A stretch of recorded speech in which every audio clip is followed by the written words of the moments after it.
Morena. Morena, welcome. Let's start with a karakia.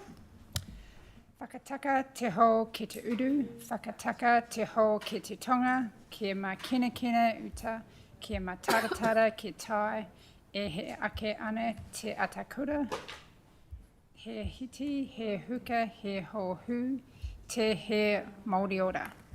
Ka pai.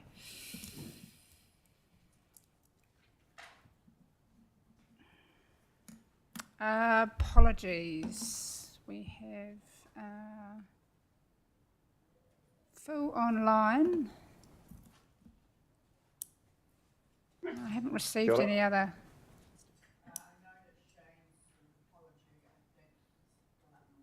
Oh, right, okay. So an apology from Shane.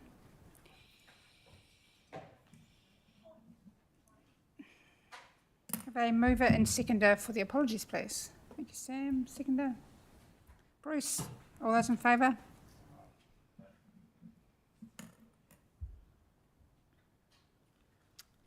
Any conflicts of interest? Any new updates? No? Okay. Moving to our minutes from the 24th of March. Please have someone agree that they're a true and accurate record, please. Thank you, Sam. Seconder. Bruce. All those in favour? Yeah. You can jump in here anytime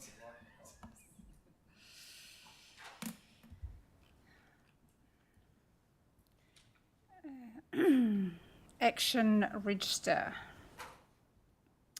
Is there anything to talk to on the action register?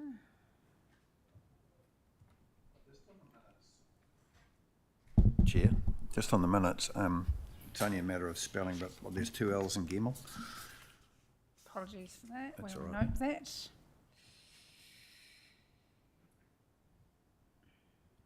Is there anything to discuss on the actions? I can't. Oh, there we go. So the Lagoima. Okay, so that's in the 6th of May, isn't it? So information. A mover and seconder of the action item. Singular. Okay. Bruce, thank you. And a seconder. Nicole. All those in favour? Brilliant.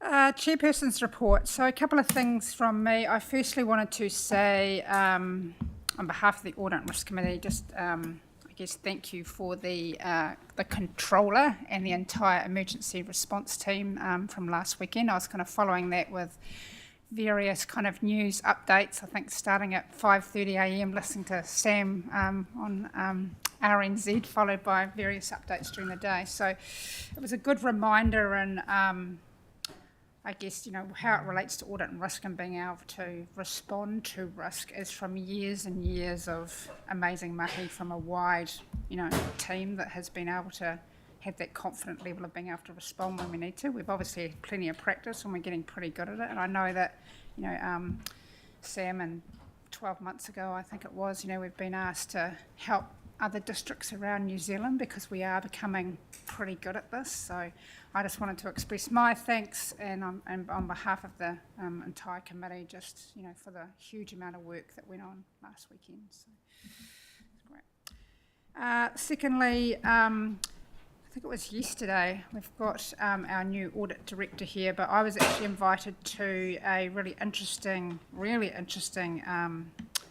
kind of session from Ron Warmington, and that name might be familiar to some of you, but it was a session by Audit New Zealand. Ron Warmington was the lead investigator of the Horizon IT scandal, which related to the BBC drama of, you know, the post office fraud scandal. So I wanted to thank Audit New Zealand for the invite to that. I found it really interesting. I haven't actually watched the drama, but I'd heard at a high level what had gone on, but obviously listening from him around the level of detail around integrity, objectivity, and just that the role of an audit and risk committee, the role of the external auditors, and kind of asking really good questions and not really giving up.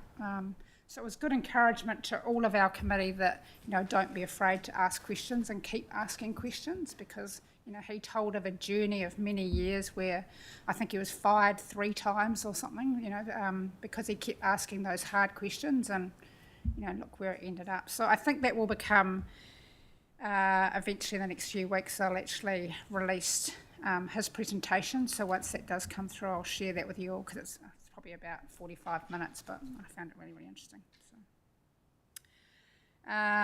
And I think it was last week, Sharon, I think we had our regular bi-monthly meeting with CORD. That went well. It's obviously for about 12 months now, we've got quite a structured agenda that covers both strategic issues and then obviously operational issues. So and the operational content, CORD gives us a level of confidence that they're managing their risks, they're managing their people.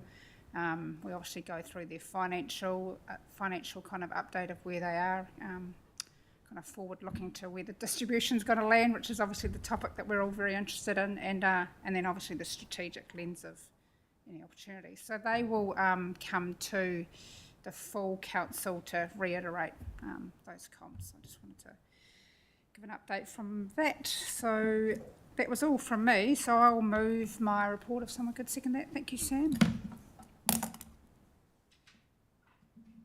All those in favour? Right. Executives report. Alison. Thank you, Annalisa. Just a few things to update on Steve's reports I'm covering from him today. Just with regards to the long-term plan, we went through a lessons learned piece. So in terms of how we've approached the annual plan, we've looked at that from both a governance, process, people and technology structure to make sure there's regular meetings in place, so we're capturing and engaging everyone across the business that we need to. I think that's quite an important piece of work. Well, notwithstanding we're not going to consultation, that's neither here nor there. It's more we need to recognise those lessons learned and put those into practice in a new process that we go through. Annalisa's just touched on CORD. I think it's just noting again, and I can't remember, Annalisa, if you said this, but CORD report will come back to full council. A lot of discussions in the past around where that should sit. The final sort of thing in the report is just a building consent authority update. So there's obviously that change that allows private BCAs to establish themselves in the market. So that presents a bit of a risk to Selwyn Council in terms of volumes of work. I won't get into too much of the detail. Both Bob and Vanessa are in the room if there's any questions that anyone wants to ask specifically to before I sort of open that up to questions, just a final thing on the people dashboard. We'll have Kylie on site later as Appendix 1 to talk through that. I'll pause just now and see if there's any questions on the BCA piece. Any questions, comments? No? Oh. Coming. Yeah, they just go and order some Bruce's first because he's red. I was going to get them to proactively talk about it as opposed to respond. Proactive, giving an overview is probably better. No, on the BCA. Bruce, it's you. Thanks, Chair. I've a couple of quick questions. Just in terms of the annual plan, exactly where are we at the moment? Because you're due to report June, so exactly where are we in the process, and is that going to happen? Yeah, so we're still on track to report based on the timelines that we set out. Just closing off the financials, noting there is no change from our long-term plan year 2 numbers. Okay. And then just in relation to the BCA, I was wondering why we saw that as a risk. The reality of it is that this can be beneficial as well to the Selwyn. I mean, I understand the labour implication, but the reality of it is the workload remains the same. So the only question I would potentially have is that do you have a flight risk for your key people, that's all? And is it our key people that are actually engaging in this conversation? At this point, I'll hand over to Vanessa, who can answer that question. Thanks. Morena. So the Building Act 2004 has always had the ability for private BCAs to be stood up. They have to apply for accreditation of their processes and systems through International Accreditation New Zealand. And once they get that, they then have to apply to the Ministry of Business, Innovation and Employment to achieve registration.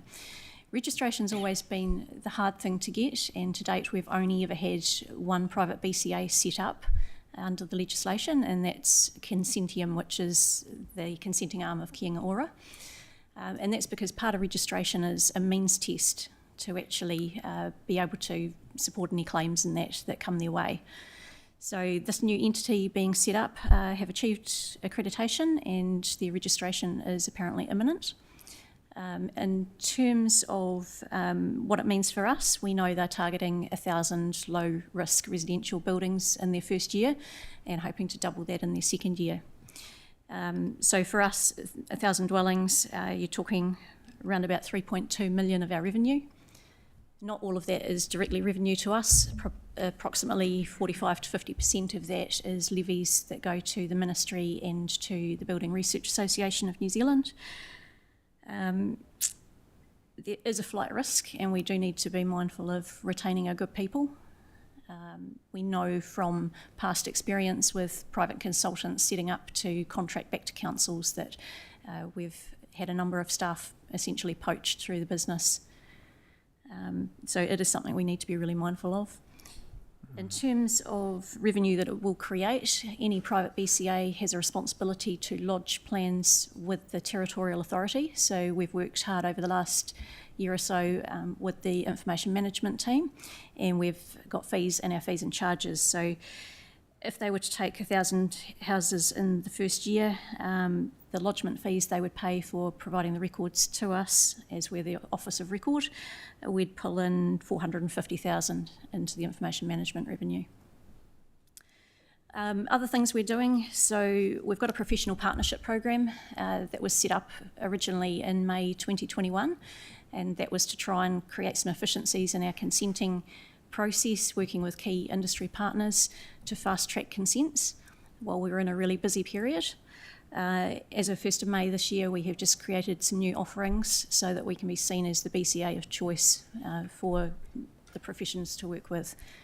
So we've expanded the types of consents that they can lodge, and we've moved from just a bronze and silver status for partners to adding in a gold, which just gives them more depth and aligns with what the Minister's looking for in creating efficiencies and remote inspections in the sector. Just a subsequent, look, just a comment, I wouldn't be frightened of this. I think this is a really good thing for the Ceylon district, but it's also a good thing for our business unit as well, because it gives us the capacity to behave in a manner which is more business-like.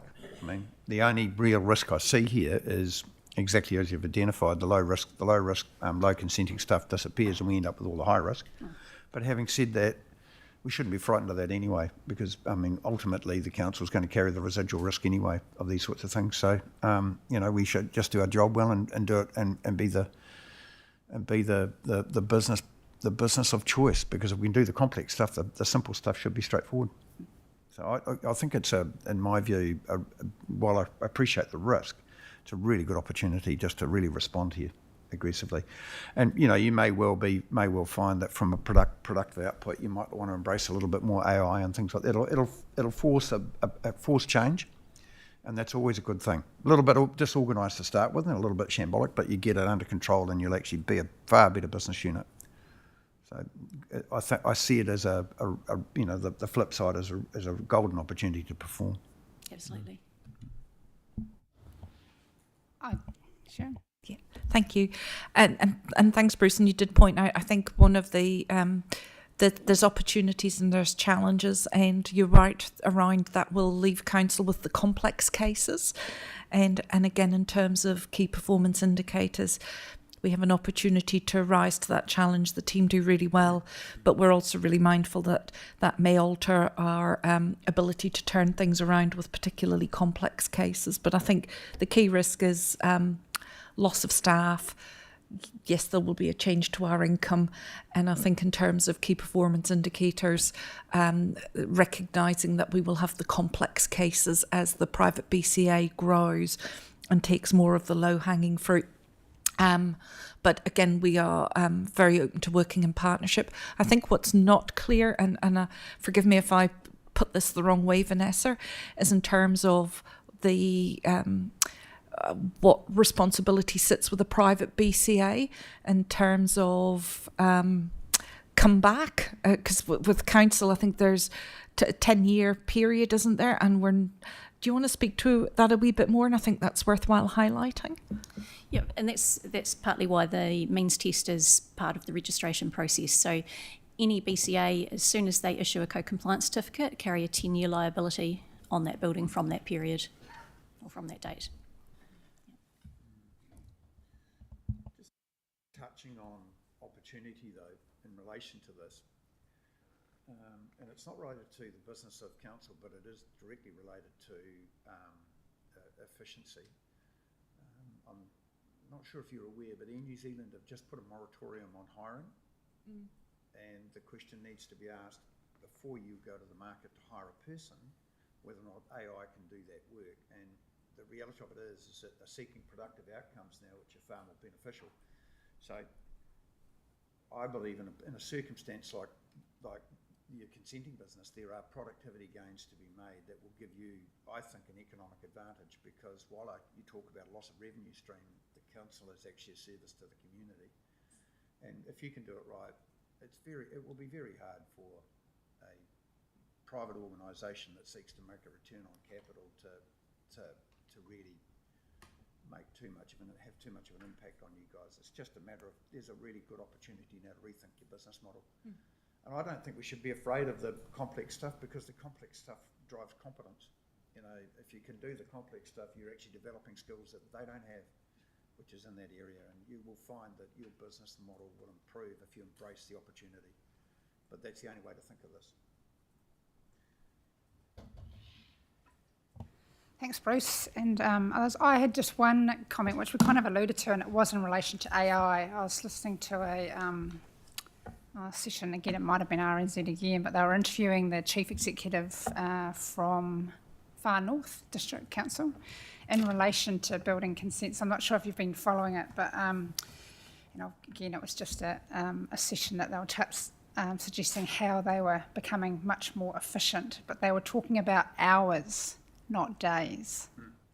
And I thought, surely not. But I'm not sure whether you've been following that progress of how real that is. But they were talking about, for routine, non-complex building consents, that it will be hours with the use of AI. And I thought, that's fascinating. And I'd love to know if there was, if that was a slight exaggeration. But have you been following that at all, of what they have been doing, and if they are a leader in this space? I haven't been following that one specifically, but certainly we're looking at a range of different products. Historically, we were the beta partner with getting Alpha One consenting system up and running, and that's been the market leader for a long time, but it's now coming to end of life. So we're working closely with our digital team through the digital strategy on what we move to next. And certainly the AI that we're seeing in some of the platforms that we could move to is really impressive. From an experience, and it's worthwhile, this committee and council having a separate session together about the implications of AI, because I'm seeing it across a range of businesses that I'm involved with. But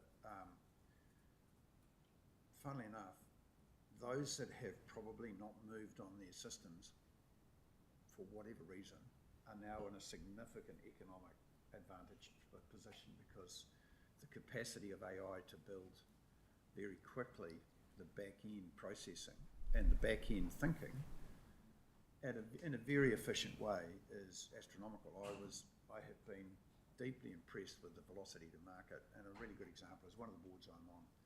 We were contemplating a $600,000 build with a software developer, which we were able to build with a $20 app ourselves and get exactly the same amount of efficiency in a day and a half, which was a 6-month process. So there is real opportunity, I believe, to embrace it. Now, the implication is that knowledge, the thing that we've all invested in all our lives to create wealth, is actually going to become far more commoditised. But the bit that won't be is the trusted relationship you still need to have. So we will invest more in our EQ than we probably will in our IQ over time. But that's an implication that we need to consider here, because there will be a high expectation that organisations that serve the community, like councils, will embrace this earlier rather than later, because it's a simple cost metric. In commerce, that value they will attempt to capture the value of AI in profit, whereas at council you don't necessarily have to capture the profit. You can actually pass that on in your rate, some of it anyway, in your rate, and be more efficient. But it does have an implication for your people teams, and that will require a level of thinking about what you're after. You may not get much bigger, but you may become far more efficient. So you should be looking for those kinds of gains. So it's those sorts of challenges that I'm facing across the whole spectrum of the businesses that I'm part of. So it's not where it creates risk, I think, for organisations like council is in the psychological capacity of the workforce to adapt to the change, and there is a health and safety implication which we have yet to understand. But the change is coming and it's inevitable. And those that don't embrace it will find themselves in a very, very disadvantaged. And it's coming at a rate that I have over the last wee while. So Claude GPT and DeepSeek introduced some fairly sophisticated tools last year. Chat GPT, Deep Research has just hit the market. They're doing a lot of the thinking for you now. So and council has access to a significant data lake, so we should be a big user of it. And I don't think you've got the capacity at the moment, Sharon, to plan it. You've actually just got to get curious about it, because it just will happen around you. Anyway, that's start for 10. We could spend days on this, but my general view would be is that you're going to hear a lot more of this from me at subsequent meetings, because the risk, the opportunity is huge, but the risk is quite significant as well. It's risk and opportunity, isn't it? Sharon, did you have some further comments? Thank you, Sam. Yeah, look, I just want to give you some comfort, Bruce. So Council put a AI policy in place towards the end of last year, recognising, I think, the commitment from councillors and the community to support investment through the long-term plan into the digital strategy has been really important. And we've got an excellent Chief Digital Officer who's working with the team, and part of that strategy wrapping in the use of AI. We've got a modern workplace component that's about to be rolled out that encompasses AI. And we've already seen examples where we have not recruited workforce because we've been utilising technology for our booking systems, so that we've not had to bring in, I think, about 2.5 FTE in the community services space, because we're utilising online live booking systems. So we are very much in that space, and we're really curious. So and we'll only continue to build on that. I would suggest, Sharon, that within the next 12 to 18 months, most of your processing will be capable of being handled by AI. The face-to-face interaction with the community will remain, so your safety issues you have been struggling with, because there'll be more people available, frees them up. So it's just a shift in, there is no way that a 75-year-old, homeowner in Rolleston is going to trust the AI process on the communications front. They will still require, and I will still require, and you'll still require that face-to-face trusted element. But in behind, there's no reason why most of your transactional compliance opportunities can't be dealt with through AI engagement. The only thing that will happen is that your power bill will go up significantly because your requirements on energy are going to be huge. Kapai, good kōrero. Shall we move to the people dash? Vanessa, just on the dollars and, the money that we're currently is coming in for building consents that you said will, it's not profit to the business. And so what's the overall impact to the business if we're going to have extra money coming in for the records piece, and I'm guessing the costs and the income kind of negating themselves around the loss for the building consents? What is the overall impact to us? And the second piece is around the risk to us on our timeframes for building consents. If we're only doing the hard stuff, we need to meet an average of less than 20 working days. And if the easy stuff's all less than 10 working days and the hard stuff's always more than 40 working days, then can we expect to see our average timeframes be a lot higher than what we might otherwise want them to be? Yeah, you're right, Sam. The fees we collect are actual and reasonable costs just to cover the service. So if they take significant amounts of work away from us, the end result is we look at, do we need to maintain the staffing levels at the level they are, or do we need to look to have a sinking lid? In terms of the complexity of work and how long it takes, we're hoping that through the initiatives we've put in through the professional partnership program, that some of the more complex work will go through that partnership program, which will help reduce the time and effort we put into it, because we'll be relying on the professional to do their job right, and we'll just look at the really high risk aspects of those consents. We've got a KPI in our unit of turning consents out now in 10 working days as opposed to the 20. I'm pleased to say we've managed to achieve that for the last few months. It is going to take continual effort from the team to look at how we prioritise work. Coming in, meeting with the leader for the new organisation that's coming in, also the minister's coming down in a couple of weeks' time around this. So I think Bruce is right saying there's some good stuff here for our district and it happening, but we want to be conscious of what these risks can look like. I mean, at the risk of prolonging the conversation, it is easy to do business in the district, it's got to be good for the district. And if these people facilitate it, then all they may do is create a headache for you, Sam, in relation to growth and opportunity. But if you can do it and continue, it's a headache that you should embrace, because it continues that wonderful story of growth and opportunity in the Selwyn. Kapai, thank you. I think we'll move on to the people dashboard. Kylie is going to talk to us on that.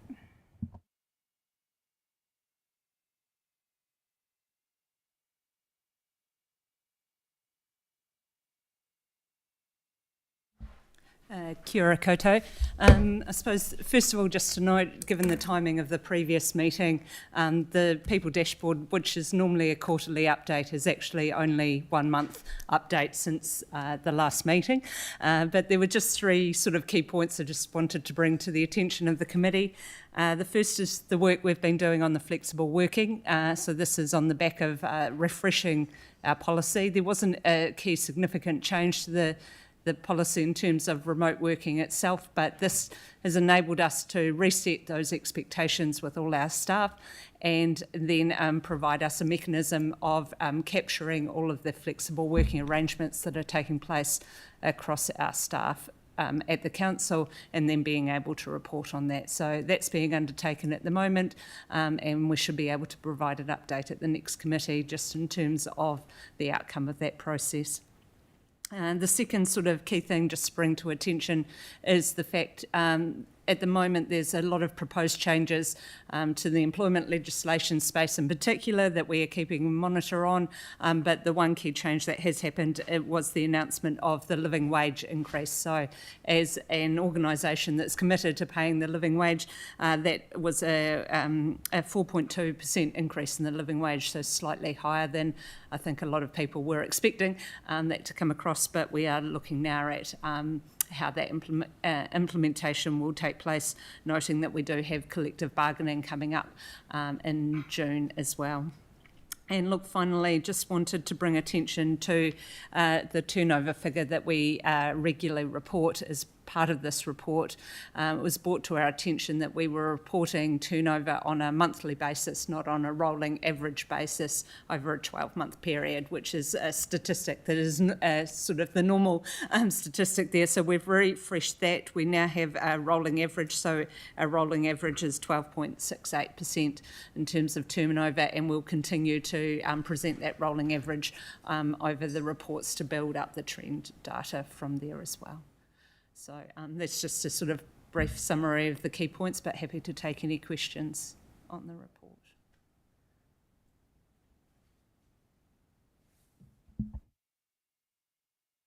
Questions, comments?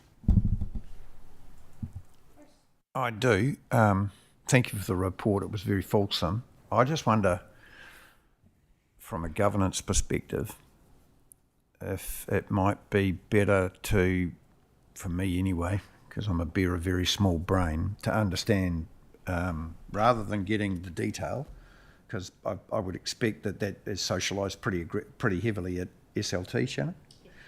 I just wonder whether or not it might be better to reflect, and I know you're going through the process of developing a charter and a strat plan and a framework, better to develop our dashboards in relation to outcomes associated with that at governance level, so we stay above your, because I can assure you, if you give me these sorts of numbers over time, I'm going to start to ask questions like a manager, and I don't think you want that here, right?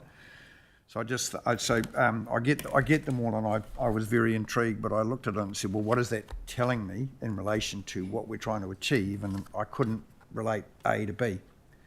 So I just wondered over time, if we looked at it and said, the IID give you a pretty good indication of what governance should be looking at, and we've already been told, pretty aggressively through the Ports of Auckland case about how we need to play, whether or not over time we might develop our health and safety around that being less emphasised than outcomes against your charter and strat plan might be more beneficial for me, not necessary for you, Sharon. Yeah. Is that fair? Is that kind of where you're trying to head? Absolutely. Yeah. One of the objectives that I've been given coming into the organisation is to get a people strategy in place. So that is something that we're starting to build on, and this would be the forum then that we could not only present that strategy to, but then monitor milestones and progression against that strategy. So, a simple reason is you give me turnover, but it actually doesn't talk to whether or not I'm achieving anything strategically or not, because some organisations pursue a high level of turnover just because they're looking for the capacity to bring in new ideas, and rather than, they're a bit lazy, they rather recruit people to bring new ideas in than go out and search for them themselves. Not a bad strategy, but that's kind of the sort of thing I wonder what you're responding to, that sort of thing. So I didn't know what we were talking to, Absolutely. Yeah, okay. Thank you. Yeah, thanks, Bruce. That's a really good point. I can just, this comes to ELT every month, and we have really good discussion around it. This is in lieu of the fact that we don't have a workforce strategy yet, and for the coming year's KPIs, that's a KPI I've given Steve Gibbling as Executive Director. So as we transition, get that strategy in place, we will change our reporting. In the meantime, just some guidance from this group then. Are you happy for these reports not to come through in the meantime, and we'll only bring it through if we think that there's a significant variance? I think we have had this conversation offline with Steve, because the people dashboard update has kind of snuck into the agenda. So if we go back to our terms of reference and the annual plan, I think, it is useful information for the committee, but if we were to tie it purely back to the linear terms of reference, it doesn't really have a home.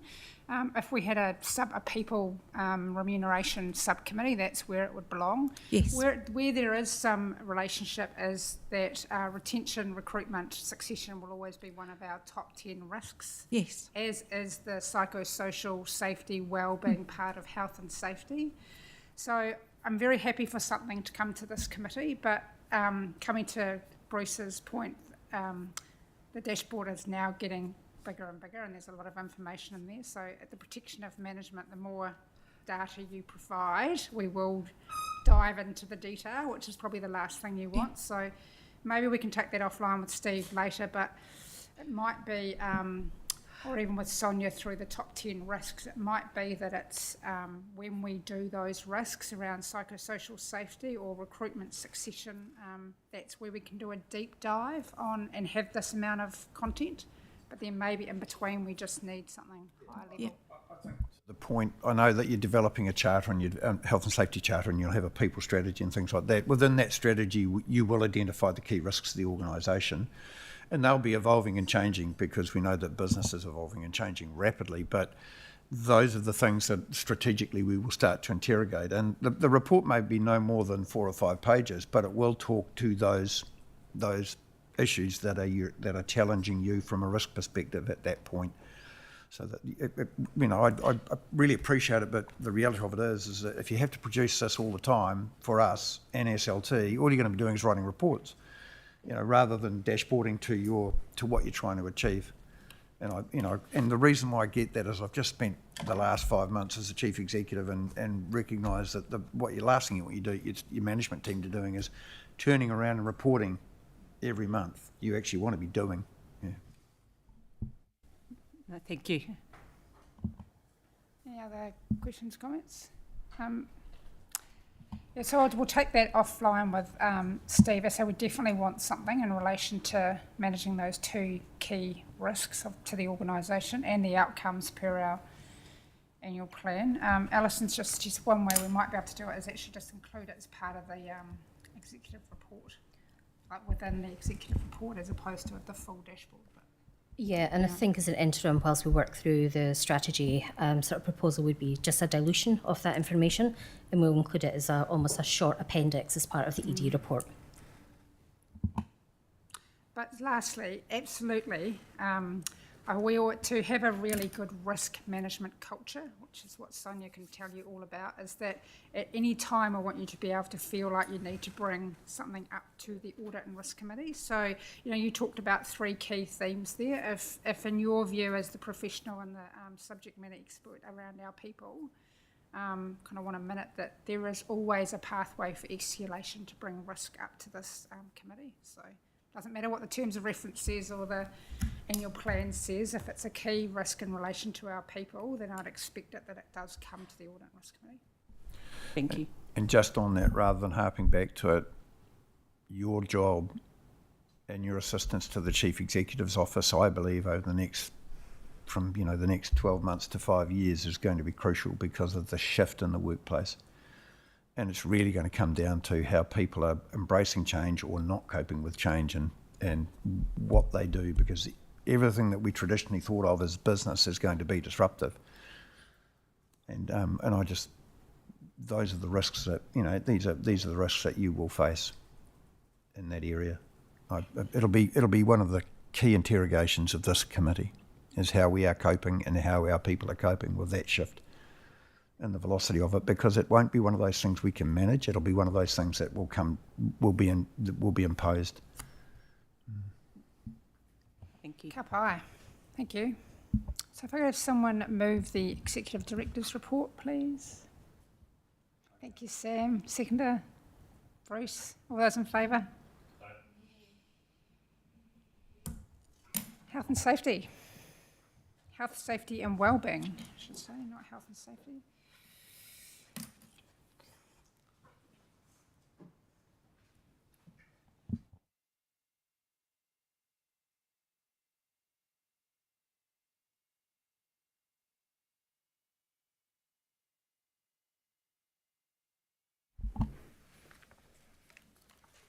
Kia ora, Madam Chair and committee members. First off, we'll take the report, dashboard and supporting documents as read, if that's applicable, and I will briefly cover the report essentials. The Health and Safety team currently developing a charter and strategy framework, incorporating both the future Selwyn model and capturing the actions from the recent HSE Global report that it provides, and assuring that these also align with both the HR and legal frameworks. This will be sent for review by all interested stakeholders as we develop that. We continue to engage our relationship building within all departments and developing the workers imagined versus workers done profiles, and further understanding the risk profiles associated with those critical risks in those areas. We also continue to analyse the critical risk project and evaluation of how this can be further refined to ensure the essential risks and controls are updated, managed and reviewed regularly. We're ensuring the health and safety wellness team are visible, presence across all departments, and generating interactive feedback, guidance and support. We see our visibility as creating accountability and responsibility both vertically and horizontally across all of the council areas. The team are using its new rebranding and quarterly newsletter to cement this engagement across all the business units. The Health and Safety Wellbeing Leadership Worksite Visits program providing really positive results, with both leaders and workers ensuring a greater understanding of how work is done versus how it is imagined. Our critical risk management program, steadily progressing with the last 3 teams being created, focusing on submitting their bow ties, management standards for the ELT enforcement. Moving forward, the teams will be required to submit a quarterly report specifically on the ongoing critical control reviews. On our GIS location of interest program, it has been tested and is ready to be launched once the legal and risk team have cleared questions regarding privacy and sharing of information. Under Section 3, our HS management system, critical risk on aggression and violent behaviour. There has been an increasing reports of aggression and or inappropriate behaviour to our staff and to those utilising our facilities. This has resulted in the development of a public code of conduct to be displayed at all facilities, a procedural document for our staff dealing with the inappropriate behaviour, and we will be rolling these out once the ELT has approved this. Under Wellbeing, our employee assistance program, we are in the final stages, or have been in the stages of setting up TELUS Health at the employee assistance program, and also it's alongside our supportive wellbeing platform. Our Good Young program, we have our 5 trained facilitators who have been initiated into the Good Young program and will be attending the final tutorial session in the next couple of weeks. Our Caring Customer Interaction program, we're currently working with infrastructure and property on the content they require to support their teams through challenging interactions. We expect these to provide some bespoke workshops across the business as we navigate these challenging times. Flu vaccinations are available at on-site clinics through the month, and also vouchers that can be used at local pharmacies. Our final Talk It Out is our peer support program, and it is complementary to our EAP service. Recognising the need to wrap around care for people at this time, we'll be promoting the service across the business. That is the essentials of the report, and we're happy to take questions. Questions, comments, health and safety wellbeing report?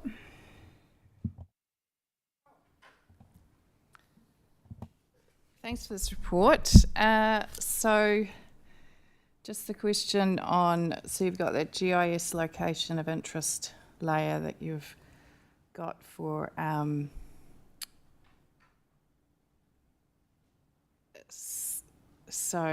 with sharing information about locations, and also with the critical risk, the aggression or violent behaviour. So both of those, you're including counsellors and the information that you're distributing? We will be asking for feedback and distributing that through council, yes, ELT. Very good, because this is something that Bob Mugford and myself have brought up a number of times, is that obviously we're front facing as well, and we need to know what we're potentially getting ourselves into. Thank you. Sam?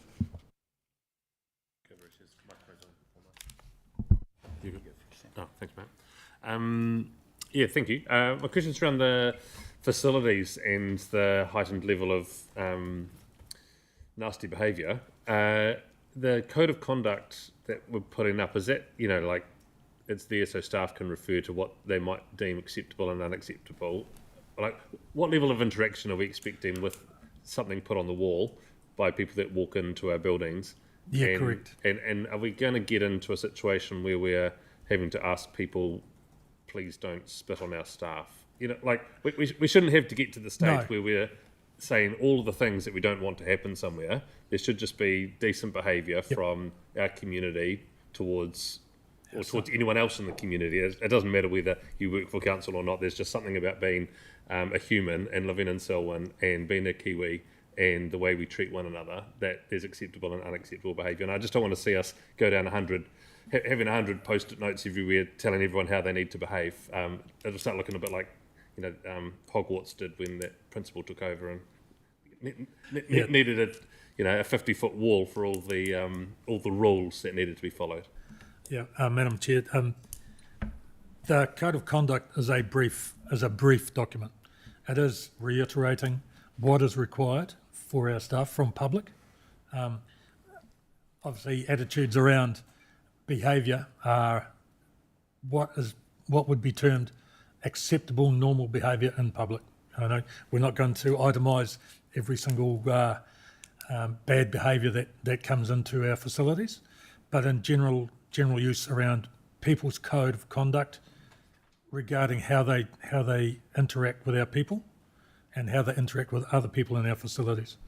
But it will be just an overarching generic document. Cool. And what actions will be taken if people abuse that system and the people that work for us? There is a number of steps in the program. First off, the actions will be asking them to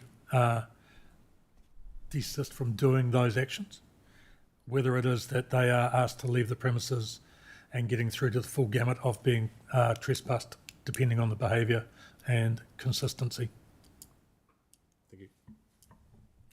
I think it's important that we follow through on what that looks like, so that, again, we reinforce the expected behaviour of just decent people. Absolutely. Okay.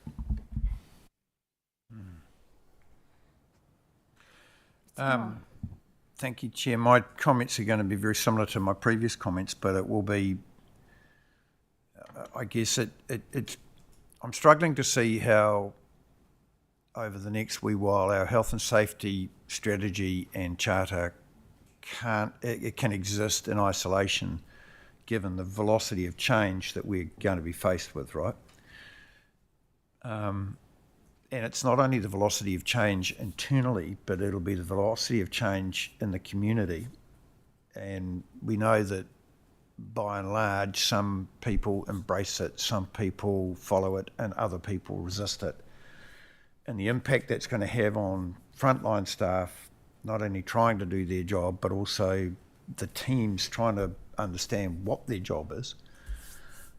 So I would like to see over time a conversation at this level around how our people team and our change management processes and our health and safety team and our business leads are coping with the changing business model, because that will start to identify new, I think, or emphasise different health and safety risks and opportunities for you guys to respond.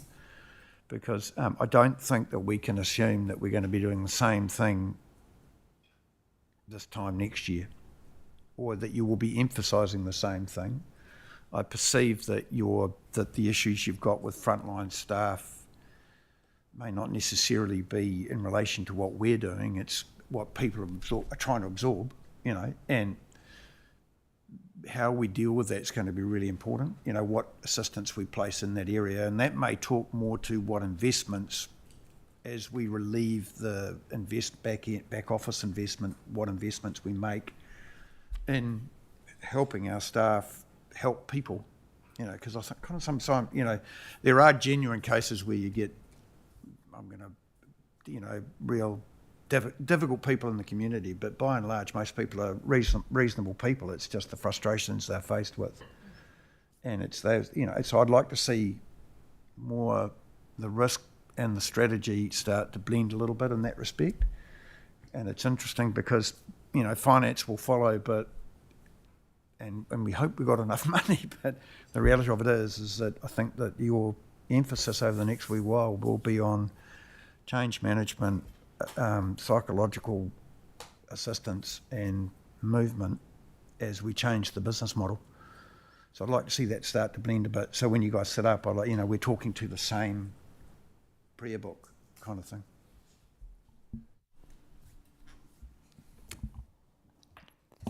Thanks. And Bruce, I think a piece of work that the executive team, myself, are working on is about what is our operating model. And so we're going through that process, and the heads of departments will be involved in that as to what is the operating model now, but actually what is it going to look like in 12 months and 3 years and 5 years. So we're starting that futuristic thinking, which will align with what you've just said. And one of the things I'll make a recommendation to councillors is I've wrapped that up into my draft KPIs going into the next year, so that it's really clear, and that's where that focus should be. I'm expecting not to be clear, actually, because I don't think people know what the nature of their operating model is likely to be. They just know you're going to be in the business of council. It's just how we deliver it. So the question is that what I'm suggesting is I'm giving you a slight break here, saying, you can have an expectation, but the expectation is more likely to be we are changing, and we will be changing, and it's our capacity to absorb that change. That's going to be really, that's the biggest challenge for a chief executive will be how we keep everybody moving in the right direction without them falling off the, and so all you can say to people is we're not going to be doing the same things we're doing in I don't know, it might be 12, might be 18, might be 2 years, I don't know. But one thing I do know is that when we all breathe around this thing in sort of 5 years' time, we say, gee, what we did and what we do are completely different, and how you cope with that is going to be the measure of your success, because I think the work will become more process orientated, but the community needs to go along with it. And the last thing you want is someone to walk in the front door, trying to find somebody real to talk to in a very angry mood, I think the key terminology we used was agility for the operating model, recognising that we're in a moving feast, and what we want to do is create an operating model that builds in that agility, because we know it's going to be a constant moving feast, and it makes it, as long as we get a baseline right but leave ourselves enough room to be able to continue to move, because it's going to be fluid. So I think we're speaking the same language, just in a slightly different way. It's going to be a real challenge when you've got staff members out there that have been sitting there doing similar sorts of things for 25 years, and now you ask them to be agile. Even explaining that is scary, and that's the nature of it right across the board. It's not, and I expect people to be a little worried, and I expect people to be a little bit upset, and how you cope's going to be really interesting. Ka pai, I don't really need to add too much to that. Probably just summarise a few comments from me, adding on to all of your korero. Sam, that was an interesting comment around, I guess, the external risk of, Manahoria visitors coming into the site, and the kind of increase of social cohesion and kind of, things I think are only going to kind of get worse. It was interesting this week where there was some controversy, commentary from Koru Air New Zealand putting a sign at the front of their entrance saying, our staff are here to help you and assist you, so please, and there's a lot of that added to exactly what you're saying, like, do we really need to put a sign at the front door saying, our team are here to help you and look after you, please. So yeah, that was quite interesting, alluding to that. Bruce's point around change transformation, isn't it? So any kind of key large change process where projects or change management projects go wrong is quite often, and we all know this, is when the people stuff is not thought about, or it's thought about too late, the impact on our people. So we're very good at thinking about the change of the impact to our systems and processes, but just as much time and mahi needs to be thought about the impact on our people. In relation to the report, two things from me. So I'm going to ask you, John. You're still relatively new in this role, so I'll start with a detailed question, and then I'll go to my strategic question. The detailed question was just in relation to the MTIs, so apologies if I missed that. But was there commentary in there and what they related to? It should be in the dashboard, Madam Chair, but we will review that and return that information if it's not. Yeah. So can we just make sure that when you are developing your health and safety wellbeing framework, it's almost similar to Sonia's kind of risk, what gets escalated. So when you classify, obviously, incidents as being, lost time, first aid, we probably don't need to hear the detail, but at what threshold do you think this committee needs to hear about? And I would say it is probably an MTI where we would be interested to know. It doesn't need to be a war and peace, but I'd expect to have a little bit of information on that. Some brief detail. Yeah, brief detail. And then just maybe in your framework so we understand and get a level of confidence over the escalation process. At what level would we, and I know the relationship that we have with the Chief Executive, that's good people, not necessarily good process, is that we would all be notified instantly anyway if there was, touch wood, if there was anything more serious than that. But in your framework, what's the escalation for where governors would be notified? Is it MTIs just in this quarterly update, and anything more serious than that, it would be within 24 hours. So let's get that documented in your framework so that's not just relying on good people. The strategic question, and it is very early days, so maybe something to think about that you can come back to us on, or just continuously think about, is that this is, it's a very comprehensive report that shows that you're doing a lot of mahi over, our health and safety system, and everything underneath that, and lots of good corridor around critical risk. My strategic level question to you is, how will you know when we've got there? How will you know when, because you're sort of relatively fresh coming in, when we have visual felt leadership in this organisation? And you don't have to sort of answer that today, but kind of take that away and going, will it be in 1 year's time, when? But what's going to be the visual felt leadership that you can walk in to the whare, walk into the organisation and know culturally we have visual felt leadership in council? Does that mean that I could go up to any staff member in the organisation and say, can you tell me what our top 5 critical risks are and how they've been managed? Or you could ask anyone around the council chambers, what are our top 5 critical risks? So maybe take that away and bring that back to us next time on how you'll know, and maybe it's a collective team kind of corridor on when we'll have visual felt leadership. But yeah, thank you for your report, and nothing more from me on that. Phil. Good. Phil. Apologies, Phil. That's all right. I've just got a quick question. Sorry, it's it's a bit of a step back from what you've been talking about. On page 45 of Diligent, there's this report back on the where our officers have been doing walkarounds. There've been five visits with 11 ERT and counsellors. So there's a bit more information and have to be fleshed out. It's a very critical thing that if we're having our officers out and about on sites, what they're observing, what the uptake's been from them, and also more importantly, what happens with any observations that they make. Madam Chair, the walkarounds provide us to be captured in Vault with actions that are assigned to specific people within those business functions. We follow them up on a weekly basis to ensure that they're actually being followed up and completed, and the report can essentially provide that information going forward in the next ARC, which is probably beneficial to this committee. What's the take-up been like in terms of the leaders and the councillors going on your walkabouts? Madam Chair, yeah, really good. There's great engagement across ELT and councillors around visiting our people and our facilities, understanding the workers imagined versus workers done process, and seeing where there are some frustrations and some roadblocks for our people in their business.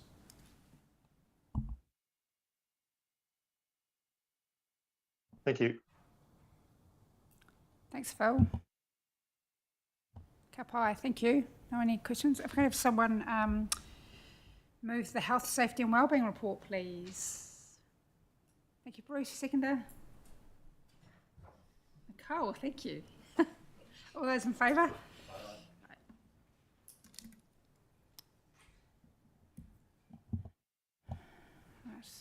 Audit New Zealand. Year-end audit. Is Derek coming up to the... Oh, he's going to come in. Just welcome him. And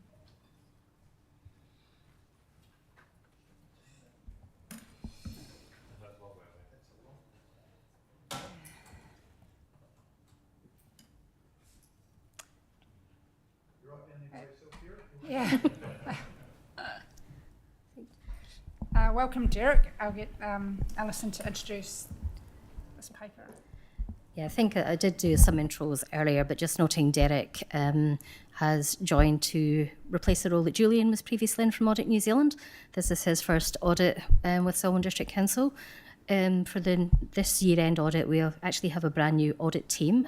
So Derek plus Poe, who will replace Monique as audit manager.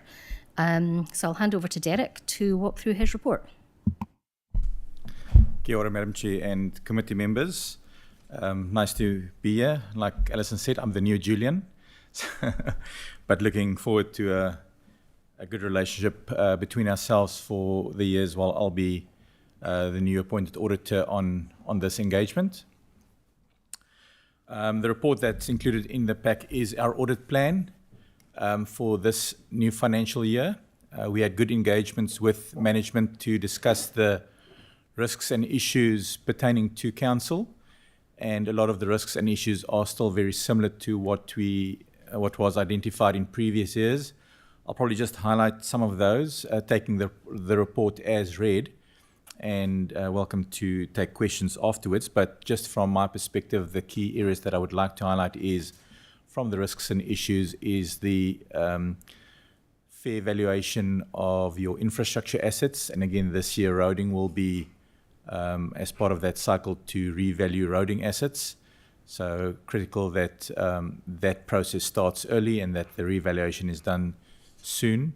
There's always a pressure point in the market to find valuers, so ensuring that you get that valuation done sooner rather than later is quite beneficial. But also then for all your other infrastructure assets, it's very important that you do fair value assessments to determine that there aren't material movements between what's reflected in your carrying value in your books compared to what the fair value in the market indicates. Because if there is a material movement, then a full revaluation would also be required for other infrastructure assets.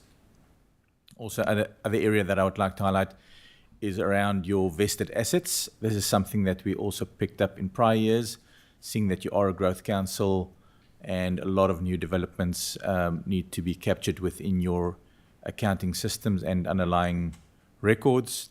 And we did find discrepancies between the various systems that capture that information. So again, ensuring that the completeness of your vested assets are recorded and that you've got a good process to ensure that you identify all your vested assets, because it also got consequential impacts on your valuation and your revenue recognition. Then from a group accounting perspective, also again want to highlight that you ensure that you engage with your subsidiaries and other entities that you consolidate in your group accounts, that you've got uniform accounting policies, and that you've got group instructions to those entities so that they provide the necessary information for you to consolidate that into your group accounts. Then maybe just some changes that's also been reflected in the audit plan. There is a new group auditing standard that requires us to engage a lot more with component auditors and in subsidiaries. Luckily for Selwyn, I am also the component auditor and the appointed auditor for CORD. So that probably limits that required engagement. And also there is a change to PB IPSAS 1 that requires more transparent disclosure around audit fees that needs to be reflected in your annual report. The other items highlighted in the audit plan are fairly standard from year to year. We identify and put forward the materiality that we use. The timeline is again highlighted in the audit plan with explicit expectations around that timeline to ensure that we meet the legislative deadline of end of October. And we always want to utilize the full extent of that legislative window and ensure that we sign by the end of October. I think I'll pause there for questions. Thank you, Chair. Why, thank you. Questions, comments?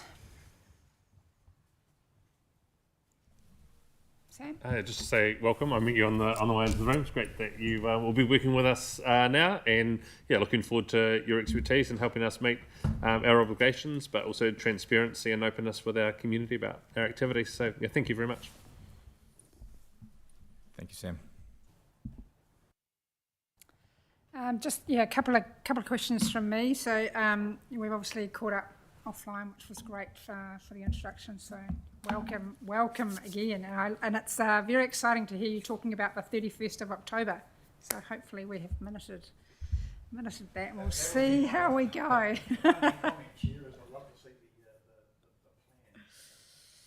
Yeah. So I guess just high level comment. The key risk themes, 80% of them are no different to last year or the year before. So it's probably a question to auditor and management is that, how can we make sure, or what do we need to do different this year so that they don't become bottlenecks? I mean, you've obviously talked about valuers and the use of valuers and front-footing that, but is there any kind of lessons learnt from previous years? Because these are, it's the same risk themes, and all councils all around the country. So, what's the secret sauce that's going to get us to 31 October? So I think there's a few things in play there, Annalisa, thanks. And conversations I've had with Derek, Poe and my team as well. So Neil and Dale, who are over in the corner there, are working through an audit plan, but I think subsequent to this meeting and to sort of Bruce's point, there will be a lessons learned debrief on the audit that was signed off late, but also a full audit planning session. So we will share our timeline. That will be in conjunction with what Audit New Zealand are looking at from their timescale. I think it is fair to note that I have raised some concerns with Derek just on the start date of the audit of September 22nd. We will continue to work through that because it does not give us a huge amount of wiggle room within there. Not that we'd necessarily need wiggle room if the planning all goes to as we would expect, but September 22nd, I think that is a bit of a risk. But certainly, Bruce, to your point, we will be going through a full planning session where we highlight our timeline. We will be sharing that with Audit New Zealand. We will have a session to make sure we're all on the same page. Just on that, Chair, I'm really comfortable if you want to indicate earlier a separate session around key audit assumption sign-off, Alison. I'm happy enough to come in and work through that with you so that you minute acceptance at governance level around some of the things you need. Yeah, thanks, Bruce. I'd appreciate that. And I'm really comfortable if that's earlier than balance date as well, because as long as you're close, it's not difficult to get it over the line. As long as you're in agreement, Derek, we can do some of the valuation work, even start some of that now to get it over the line. So that may help you in terms of how you deal with it. Just give me a bit of runway so that we can organise a meeting. Chair. Yeah, and I think, Bruce, just on that as well, we have historically started the valuations round about this time anyway. A couple of years back, the valuation process started like July, August, which is always too late. So I think not this year, but the year before, we agreed with Julian that we would start the water eroding valuations around about the April, May time. Yep. So that will be in train pretty soon. Well, I would imagine that councillors will be looking for some level of support from this committee. I would have thought, Mayor, through a test around some of the key assumptions. If we can give that, then that makes it easier at council. Correct? All right. So that maybe get you into a point that by the start of the audit, you'll actually your file will be complete almost, hopefully. Yeah. And the only other thing from me that we haven't discussed, so local water done well. Obviously, we've got a 1st of July start. We're auditing 30 June. Did you want to just give us a very brief kind of on what you need to do this side? So obviously the 30 June I mean, there's a few bullet points there, but did you want to just expand on that a little bit? Yes, thank you, Nonisa. Yes, so again, I think from the annual reports perspective, it would be useful to start indicating what your expectations are in terms of, the local water done well, because a lot is probably also dependent on the final legislation coming through and what that looks like. So until then, we'll probably just be keeping a watching brief in terms of what council is doing in that space and whether they have all the engaging with the relevant people in terms of setting up the new entity and what will be transferred, when will it be transferred, at what cost and value it will be transferred. So we'll just be keeping a watching brief over those things and to ensure that from a cut-off perspective, it doesn't impact anything at year end from closing balances. So I think that's probably what we'll be doing this side of the transition. And will there be any additional commentary or overview from OAG for local water done well? Would it just be a note, or will it be? Yeah, I think we'll probably. It is an evolving space, so we'll probably see something come through, and whether that requires an emphasis of matter in our audit report, we're unclear at this stage. But expecting further developments to come through, and as soon as we receive anything, either internally or from the OAG, we'll communicate that through with council. I think we're probably in the fortunate position that Auckland Council always signs early, so they might have some disclosures already that one can look at and piggyback on. Great, Kapai, thank you. Is there any other questions, comments in relation to the... Welcome once again, and we'll see you soon. Thank you very much. Have someone move the Audit New Zealand Audit Plan report, please. Sam, thank you.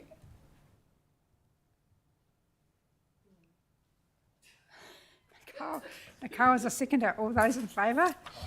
Great. No. And all your mates.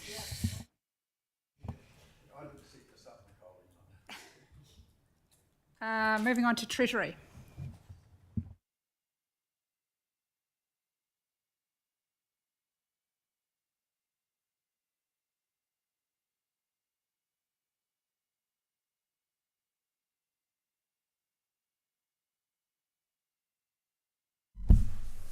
Good morning.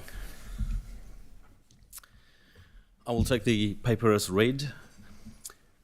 So as this is a quarterly report, as at the 31st of March, total borrowings were $240 million, with an increase of $55 million from the previous financial year end, but still $46 million under the LTP projected amount of $286 million.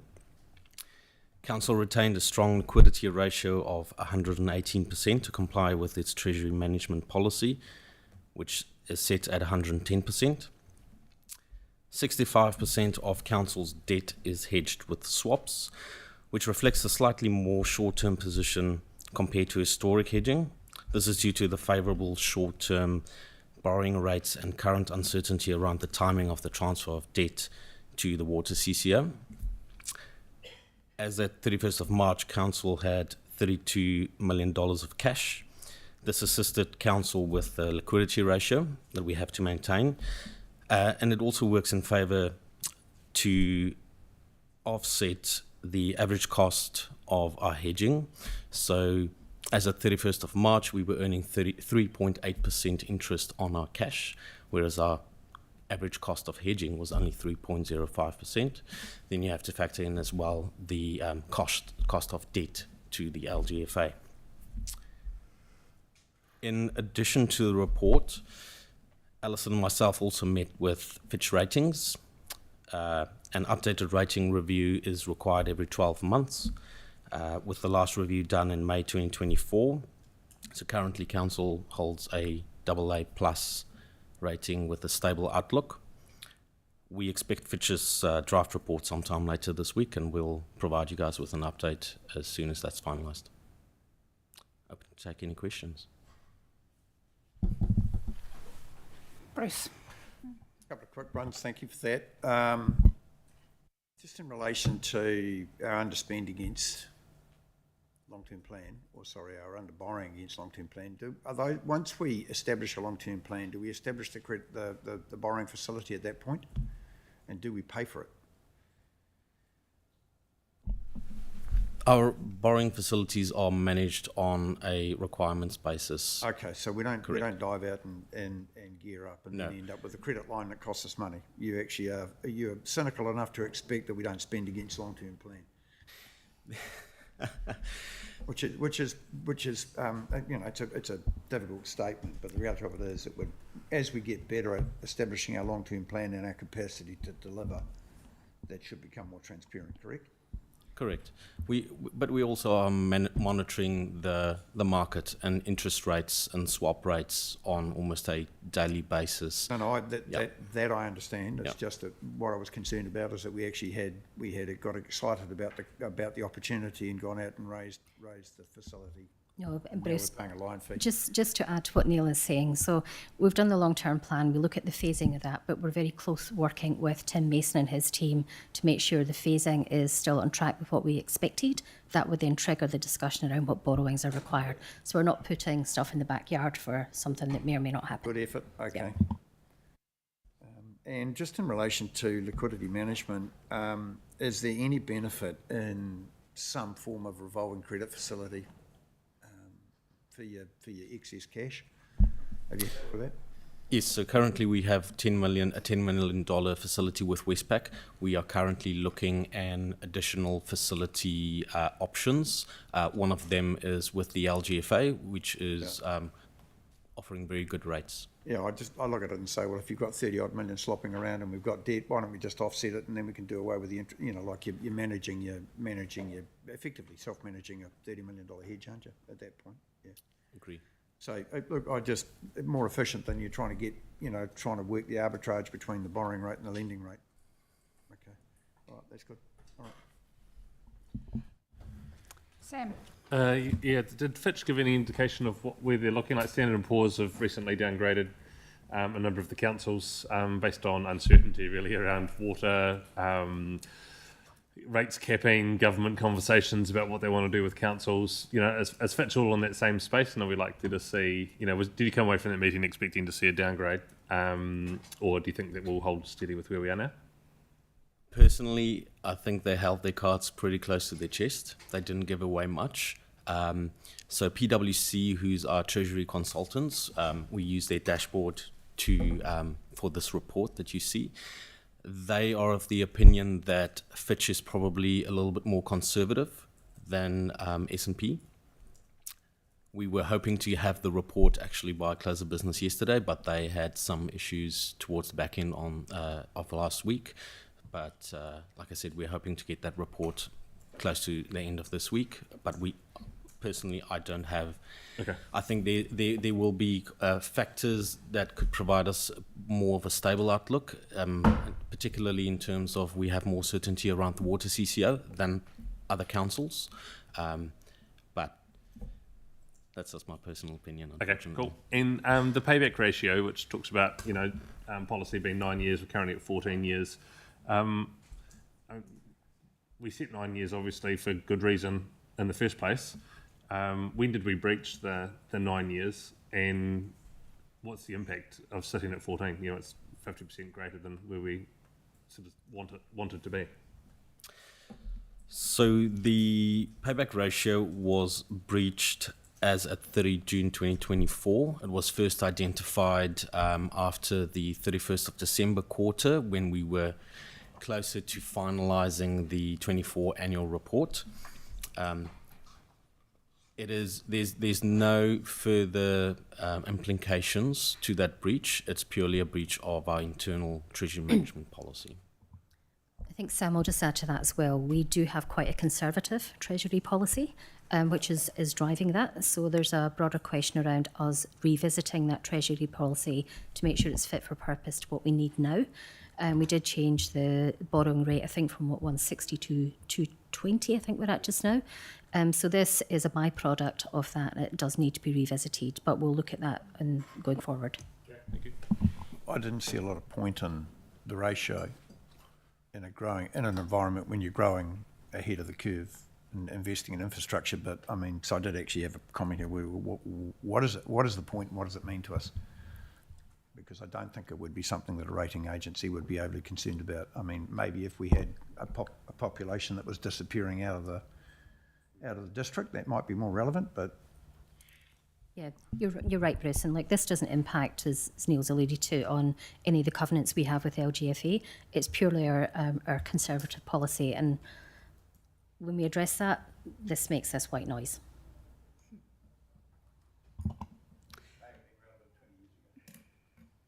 Yeah, funnily enough, that's the one thing that jumped out at me, that even that Bruce just said that it's completely irrelevant. But so just the word breach and Treasury policy in the same sentence just kind of sends off wee radars. So yeah, let's have that conversation in front of the auditor. So it's kind of an obvious question from me was, are we better to change the policy, right? Like rather than be in breach of it, should we go back and revisit the policy, or do we understand what the next FY25 ratio looks like? But obviously, Mr. Gemmell, being a Treasury expert far more than me, if it's not a useful ratio, then don't. But yeah, let's have a look at the Treasury policy. I still do find, again, I'm no Treasury expert, there's a little bit more commentary in here, but I am still finding the report a little bit escalator, like elevator. It's going up, it's going down, and I can see that from the graphs. So there's obviously, a lot of work by PwC. You get a really useful report. And I know, like, when you think about our insurance space, Marsh provide, it's only an annual thing, but they provide a really useful report on what is the market doing. So I'm not saying I want this report to double, but just think about, for a non-Treasury expert, what useful information is, why is debt going up? Why is, rather than just things are going up and down, and then what is useful information? Obviously Sam raised the question around the rating downgrade, but there's stuff happening in the market, there's stuff happening to us, and then obviously our use of cash. Just a little bit more commentary would be a bit more useful for me. Thanks, Annalise. So we'll incorporate that into the next reporting. If it's not confidential, if we could see, even on an annual basis, if you do get something from PwC, it's just really good upskilling and learning for this committee to, some might not want to read it, but I'd quite like to read it just to... Well, the market commentary is always useful in relation to their expectations. We have had some interesting conversations recently around, and I'm not a Treasury expert to the extent that but I do understand it. And the reality of it is that we had some interesting interest rate curves recently, where they've been inverted, and that is interesting if you want to start talking about, forward start swaps and things like that. But I haven't seen that conversation come to the table yet. Yeah. Kapai, thank you. Someone move the Treasury report. Nicole, thank you. And a second to Sam. All those in favour? Kapai. Internal audit. Mr. C. Deloitte. Do we pay it? Yeah. Keep going.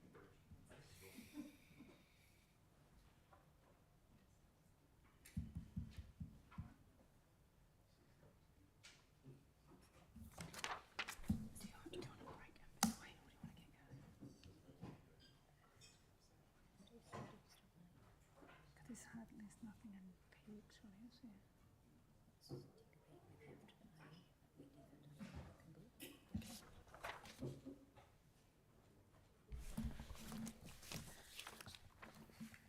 Welcome.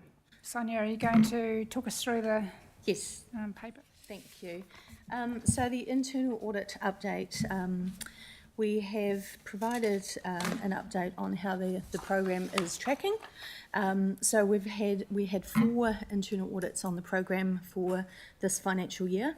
We've completed the revenue and financing policy, was reported in March. The sensitive expenditure is going to be reported today, so Deloitte will speak to that shortly.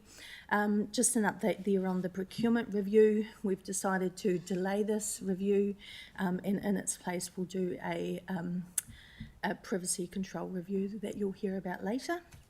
And then also we've just had our scoping terms of reference signed and approved for the counter fraud and corruption initiatives. So what that means is we're going to start some workshops with ELT. There will be a survey sent out, so that's going to be happening in the next few weeks. So that's really great. You'll see here that we'll be providing open recommendations and tracking for the internal audits that we've completed in the past. So at the moment there's still quite high level because there's a relatively new internal audits. So we'll keep you updated on how they're progressing. So you'll see that in August. But I would like to take the opportunity now to thank Deloitte for their work that they've done with the sensitive expenditure review. A lot of work has gone into that, and I will let them speak to their report. Thank you. Good morning, everybody. I'm just going to start, before we get into the report, with a declaration relating to CORD that I think I should have done at the last meeting but didn't. So just for the record, I can confirm that I've had no interactions with anyone from CORD with regards to their internal audit program, and the same goes for anyone who's been a part of an SDC internal audit team. They've had nothing to do with CORD, so just wanted to put that on the record. In terms of the report, I'll take it as read, provide a bit of brief context, some key points, and then open it up for questions. It is a really important topic. I appreciate that it often doesn't involve large sums of money, but we've all seen the press coverages where weaknesses in processes and policies can damage two priceless aspects of an organisation, being its reputation and its culture. And it's good to see management acknowledge the importance of this piece of work on page 92 of your pack, where they talk about it being a critical component of the internal audit program, and I certainly second that, particularly in this environment where stakeholders are looking that every dollar's being spent very carefully. Poor old Tauranga in the press again today for spending $200,000 on 3 video clips. That's not gone down well with their ratepayers. Turning to page 96, I'll just run through the conclusion. Good to see no very high or high rated findings. Also good to see management understanding that there are weaknesses and taking steps to address those. Notwithstanding that, we've landed on an overall conclusion of informal/inadequate, and that's defined in the appendix and under section 1.2 under conclusion that control environment exists but is informal or has important gaps and certain elements that are below good practice and do not compare favourably to other models. It's the equivalent of our 2 out of 5 rating, with 3 out of 5 being the benchmark. So there's definitely some work to do to get up to that benchmark. In section 1.3 on page 97, you'll see that we based our conclusion on 6 moderate findings, 2 low findings, and 1 process improvement. I'll just spend a bit of time on the moderate findings. We've divided those into 3 groups. So finding 3.1 talks about inconsistencies in the way sensitive expenditure is accounted for. Findings 3.2, 3.3 and 3.6, we've compared what SDC does to the OAG guidance, and we found some issues there in terms of practices and procedures not being fully compliant with that guidance. And then 3.4 and 3.5 give some details on the substantive testing that we conducted and where we found issues with non-compliance with processes and procedures.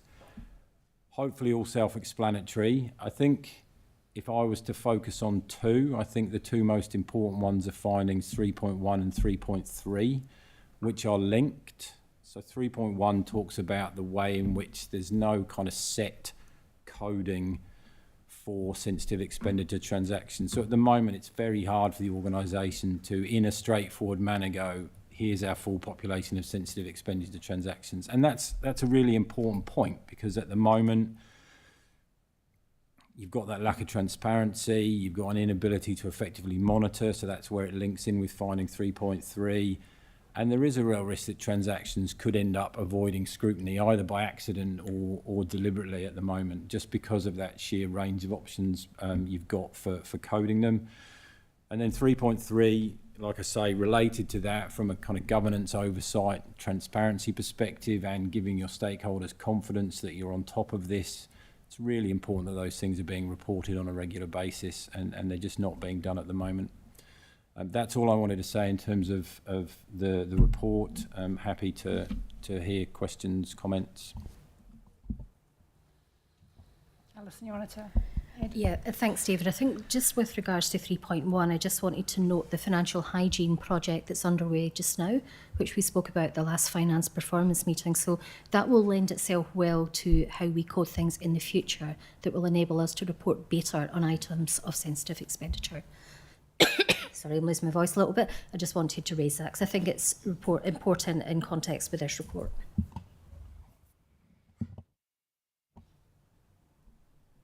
Bruce? I think it's a small one. Thanks, David. I mean, I know it just relates to comments under, and I agree with the comments under 3.1 and 3.3. Those are the two areas that for transparency purposes, make sure you record them and then make sure you understand it and make sure they're transparent. 3.2 relates to conversations around Auditor General guidance. I've had this conversation before in other organisations. If we respond to our own policy, then we may be in breach, but we may be prepared to accept that, provided it's clear. So I'm not entirely sure that I agree with the rating around a rating of moderate against an expectation, provided there's clear evidence that Council have discussed what they are and aren't prepared to accept. So I would be inclined to think that provided we were clear, then I was comfortable, and you should be comfortable as well. So so what I'm really giving you a bit of a break against it, Sam, against that. If Council have determined that's where you want to head away, and that was the sense I got, is that there was differences, but they were agreed. What wasn't clear was whether or not everyone clearly understood it and everyone was clearly accounting against it. That was kind of where I ended up. Is that fair comment? I guess what I'm saying is it's not the Auditor General's job to determine what we consider to be sensitive, provided we all agree here and it's in accordance with our expectations. Absolutely, yeah. It's the key word. The key word is its guidance. Yeah, and so for it to be identified against it is in my view interesting but not relevant. It's more is of interest is whether or not we're following our own policies, and there are policies. Just following on that from Bruce, I guess the corridor is, where do we stand on the line, this side or this side? I mean, the OAG do produce guidelines and they do audit us against guidelines, so OAG can turn up any time. They have a certain topic every year and they pick so many councils around the country, so it's almost that reputational front page of the paper kind of test, like how comfortable are we that OAG can turn up and do an audit and say that we're not following their guidelines. If our policy is written to something that we're comfortable with and we think is reasonable as a use of ratepayers' funds, where do we want to sit? I mean, David, what's your, you obviously audit a few other councils. Have you seen examples where other councils have gone, well, here are the guidelines, but we're not going to worry too much what the guidelines say, we'll just follow our own policy? Yeah, ultimately it's your call, but it needs to be really clearly documented that it's been considered, and we've considered the pros and the cons and the risks, and we've accepted that. But like you say, if you look at the alcohol one, they're quite clear in terms of the expectation is that public sector organisations should not allow for reimbursement of alcohol. So that's quite a strong statement. And then they go on to say alcohol consumption is seen as a personal choice for public servants should pay for themselves. So you'd need something documented that says, we accept that, and for these reasons which we think are valid, here are the risks, here are the reasons why we've done it, and we've come to this conclusion. That's crucial, provided the process of governance is, in my view, the business of council. The guidance can be given as long as the debate has been had and the conversation occurred.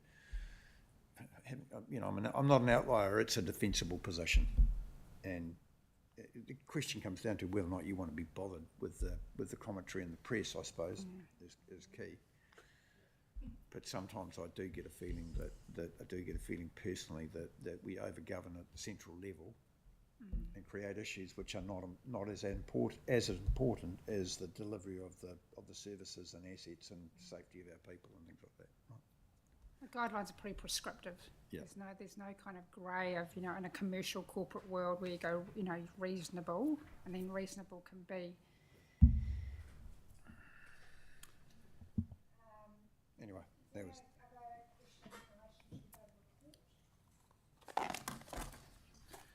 I had a high level question, David, I guess. Before I got to this report, my expectation is that it would have been maybe twofold. It would have been slightly better than where it has landed, as in the quantity of finding, I guess the scale and the complexity of the organisation. Because I know that we've been trying to make continuous improvement over a number of years. We've been getting better and better, and we've tried to improve processes, and I know that because I have every week I receive, Excel spreadsheets as chair to be reviewing stuff. And so when you put us in the level of maturity of where we're at, I'm not a little disappointed, but my expectation is that we would have been a bit better. So I guess out of all the findings that you have raised, you've highlighted two that are key. The sense, I guess I'm looking for clarification, but the lower rated findings where you have found incidences, do you get the feeling that they are anomalies as opposed to systemic? Given your sample size of, but generally, the GL code is something that obviously needs to be fixed, but generally most people are doing the right things at the right time for the right reasons and understand the guidelines and what we need to be doing. Yes, I think so for the most part. If you look at 3.5, the PO, the timing of the approval, I think the root cause of that is people not understanding the PO process and invoices coming in and then POs being raised retrospectively, and you're not exactly uncommon with that. I don't get the sense, and Cash, you may have a view on this because you're close to the field. I don't get the sense as people in the organisation wholesale not following processes. And I think the thing about, there's quite a big difference between a 2 out of 5 and a 3 out of 5, because the 3 out of 5 has the line in it compares favourably to other models, so that's quite a big step up. And we will go non-integer and give people 2.5s, but I thought because of that 3.1 and 3.3 that 2 was where the organisation probably is at the moment. But Cash, I don't know if you've got a view. I can probably just add to that a little bit in terms of the timing and the scope of work we tested was focused on that period up until 30th June 2024. So it's also acknowledging that you sort of already had 8-9 months down the line of further finance hygiene work that's been done regularly from the point that our testing have covered. So that's probably like another layer on top of that, that might have already changed some things around that space. Chair, I could be a little bit, I'm not going to sound defensive here but I am going to be a little bit pragmatic in terms of how I look at this.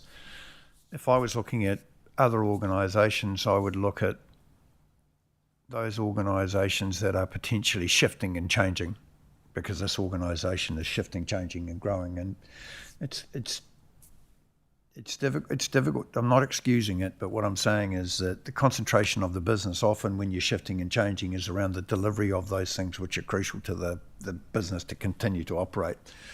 And sensitive expenditure is one of those things, an induction that gets either lost or over time. It's important, but it's not as important as actually getting the accounts out and getting so I look at it and say, what was the nature of the enterprise at the beginning of the cycle we tested and at the end of the cycle we tested, and are they the same people, and what is the induction process? And my view would be is that given the change in the growth, you could have been excellent 18 months ago and absolute rubbish 18 months later if you've had the shift in the size and the growth. So where I think it's going to be important for us to look at over time is just whether or not, as part of your settling down process and the influence the finance team has over the things that are important, how that just gets pushed out to improve. So while I appreciate, Annalisa, you have an expectation, I look at it and go, shift, growth, move, was it as important as some of the other things we're trying to get under control? So it is important from but it's one of those things that you go, when you get bad press, you go, oh bugger. But when you're dealing with the tide coming in and you've got a bucket, it's kind of that bit gets left a little bit. So I'm not excusing it. I just understand it a little bit at the moment. And I would expect as the growth and as the organisation matures, these things will get, I won't say tidied up, they will become more relevant to the structure of the organisation. That's how I would expect it to mature. So it's a really good barometer at the moment, but in context, you've got to look at it and say, what does it likely look like in, say, 12, 18 months' time? I would expect if your team remains stable, that it will look a lot better. Yeah, thanks, Bruce. And I think it's just worth noting there as well, and you raise a good point around the induction. It's the team are going to be rolling out some sort of mini training sessions on sort of key areas. This undoubtedly will be one of them, and that will be in conjunction with that broader financial hygiene and why we're asking people to do things in a certain way. So I think that's the thing that's often been missed. We ask people to do X, Y, and Z, but we don't tell them why and what the domino effect will be if they don't do that. So I think that's a broad piece that we need to cover.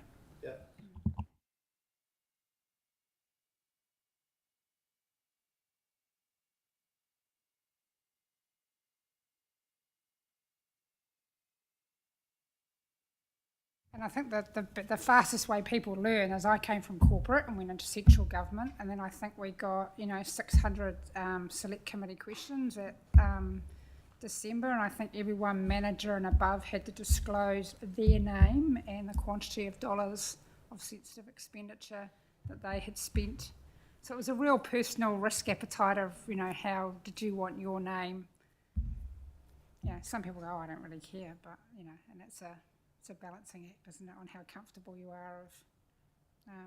Last thing from me, because you don't too much on it, the GL code will be a great thing to fix also from an efficiency perspective for Lagoimas, because I was just thinking, obviously we want to make sure that we are giving a complete and accurate record, but that must take a huge amount of time if those questions do come in to gather that information if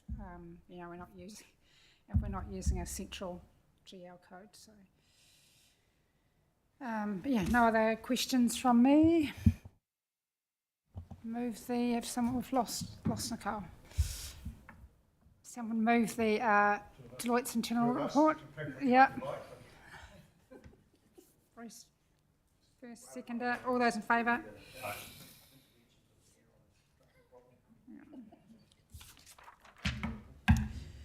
Thanks, David. So do we want to break now or you want to... Now. Okay. We're just going to take a 5-7 minute break. There is some kai and tea next door, and then we'll do the last couple of items.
But we need a debriefing on that drainage.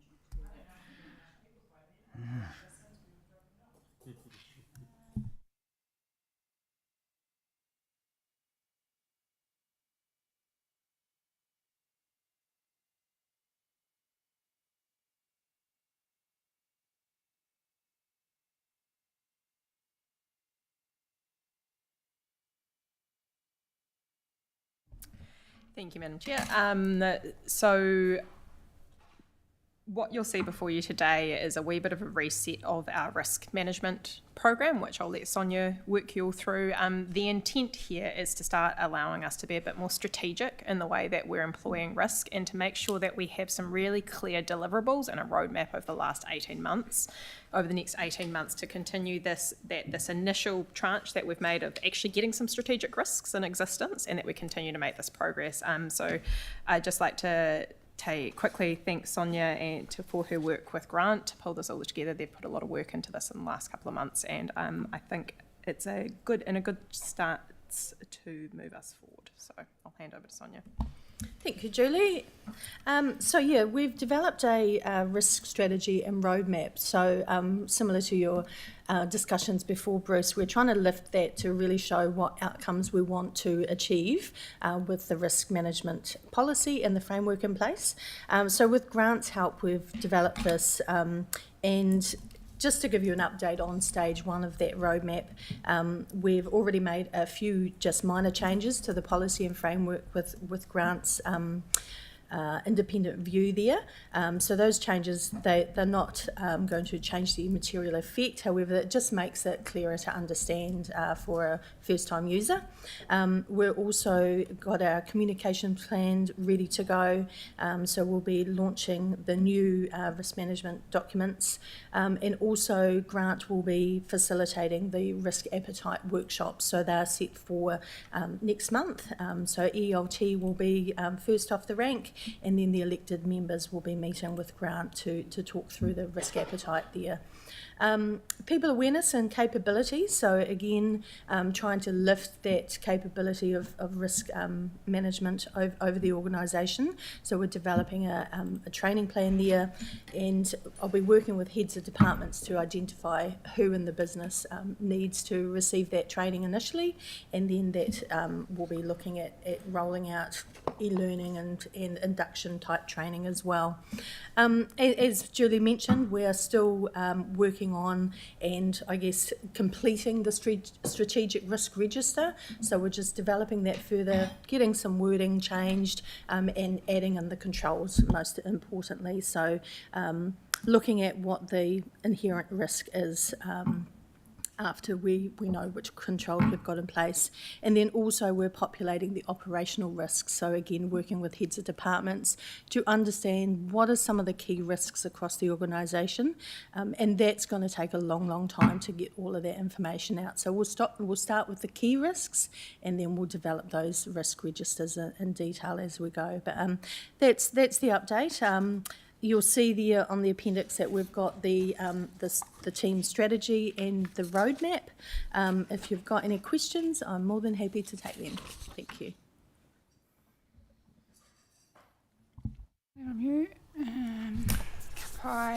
Thanks, Sonia. Great looking roadmap to see what is next. Again, I've just got a strategic level question similar to John with health and safety, and it's, you've been doing risk management for a long time, Sonia, so it's how will you know when we've got to that roadmap? Again, that's a great vision of what good looks like, but it's that cultural piece. So you're almost on an island, you've got Julie on the wing kind of supporting, but you are an amazing wahine that's very good at her job, but standing on an island all by herself in a very large organisation.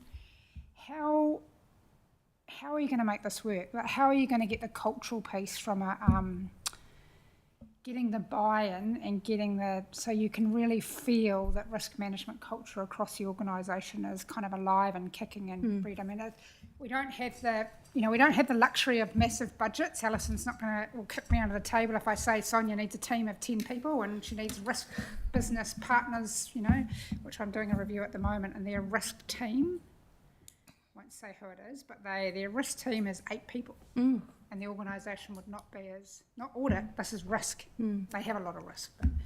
But I guess what I'm alluding to is how do you think you'll get, you can't employ more staff, more people, but how will you get risk champions or that advocacy across, you kind of started down that corridor, but across the organisation?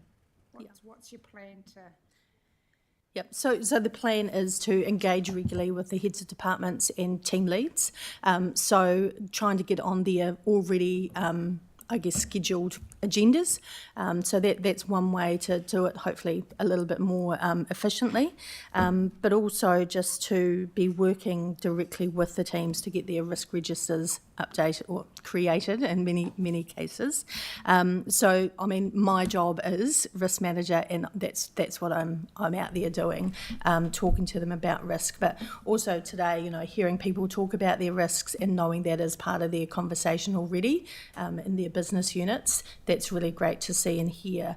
But yeah, so we will be using the sorry, I've forgotten the name of the framework, but it's a risk maturity assessment, and we've got that stage 4 next year. So we're assessing ourselves against that. We know we're really low, so we haven't done a full assessment to start with, and we want to go, to level M3 in the next 12 months. So that is really where we will see, and we will update you on how we're progressing with little racing cars, really, to show for each pillar how we're achieving that. So you will see that update. Yeah, I mean, the review I'm doing at the moment is against that all of government framework. That's the one. Very comprehensive. So my final comment on that, just kind of wrapping that around, is that it's almost your line 2 and line 1 and line 2 role. So what good looks like for you is that you are not the risk person. You're not there doing all the risk. You are there to facilitate and challenge, because actually every team across the organisation is actually doing all their own risk management. You're there in a line 2 capacity to challenge, to oversee, you're not there doing their risk, but that could be a 2 or 3 year journey.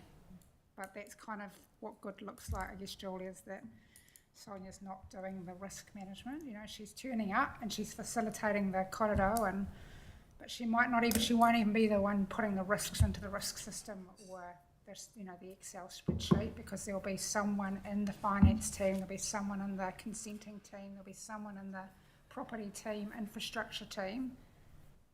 They're actually doing that themselves, and you're just, but that's a journey, as you know. I think, Annalisa, just adding to that as well, I mean, this is a maturity piece that we need to work through as an organisation, but we've also brought in Julie as Head of Legal and Risk, supported by Sonia, and also the drive from ELT to move this along a direction that is agreeable to the organisation. So we need to be cognisant of there is a lot going on, but this is an important piece of work for us.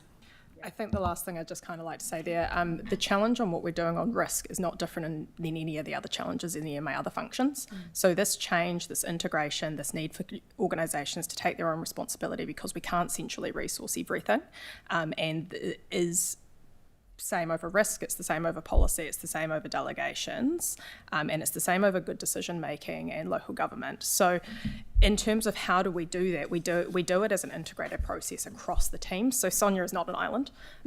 Sonia is well supported by the legal functions, she's well supported by the policy and compliance functions, and by myself, and where we need additional resource, we are bringing that in. So we have built a strategy across the legal and risk joint functions, not just thing around how we engage and how we bring culture. It's built on taking people on a journey with us and building relationships. It's built on delivering good work and frameworks, which is what you're talking about, making sure we've got the tools to do it. It's about the third pillar is around, I like metaphors, so it's called teach a man to fish. And that is around making sure people are equipped, as you say, with the skills to help service themselves, because we cannot centrally resource everything. And finally, it's right resource, right time, right place. So that's the ethos that we will be building the work plan that will sit behind the risk management framework around. Goodbye. Right, Bruce, you'd... No, it's me. Oh, sorry, Nicole. So I'm going to ask about the policy management tools. So we had that brought to us, the briefing last week, and I asked some questions about a particular one that I see that's come up that maybe would need a policy. So I see that you've got, so it's going to come back to us on August this year. So in the meantime, what is the process of, like, who do we talk to if there is what we see that might be an issue? I'm talking from councillor level. Can I just confirm, is that this paper or is that my next legal paper talking at where the policy section is? Sorry, that it's on page 133, is it? So that is just the really minor changes that we've made to the policy, that they won't require to come back here in full. Sorry, just addressing the question there. So that refers to just the risk policy. So in terms of the actual policy framework, we're addressing that in the legal review next. But to answer your question, it's the same as the way councillors can raise any other through Sam or through Sharon. You raise the issue, they will direct then to staff to deal with those issues as they arise. Thank you. Great, thank you. Bruce, I nearly forgot you. That's all right. Couldn't get away with it without saying something. Yeah. Framing this conversation is going to be interesting because our profession, Annalisa, was responsible for a risk-based approach to business, right? Actually, the legal and accounting conversations, and it actually came out of audit. And it does lose people a little bit, right? When you start talking about risk, they actually they sort of kind of don't really get it. They just think all you're trying to do is protect them from themselves, right? The reality of it is that what we're really talking about is clarity in terms of cause and effect, right? But you also have to keep focused around the requirement to operate. And when you do that, so I would suggest you might like to reframe somehow the conversation into an understanding cause and effect of what you're doing and mitigating what you can and managing the rest, right? I mean, when you're talking about that, people sort of kind of get it. Oh, it's what I do. Yes, it's what you do, but it's the implications of how you do it.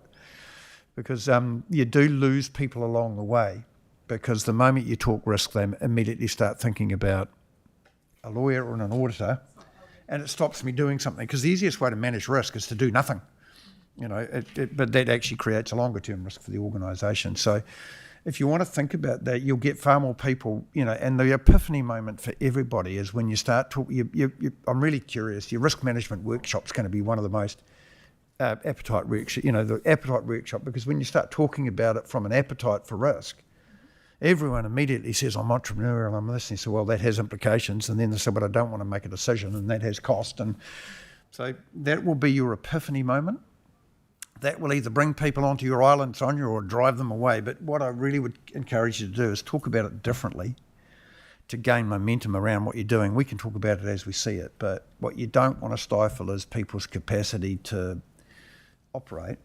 What you do want to do, though, is they need to understand that their actions can either mitigate or enhance along a fine line. So how you do that is going to be really interesting.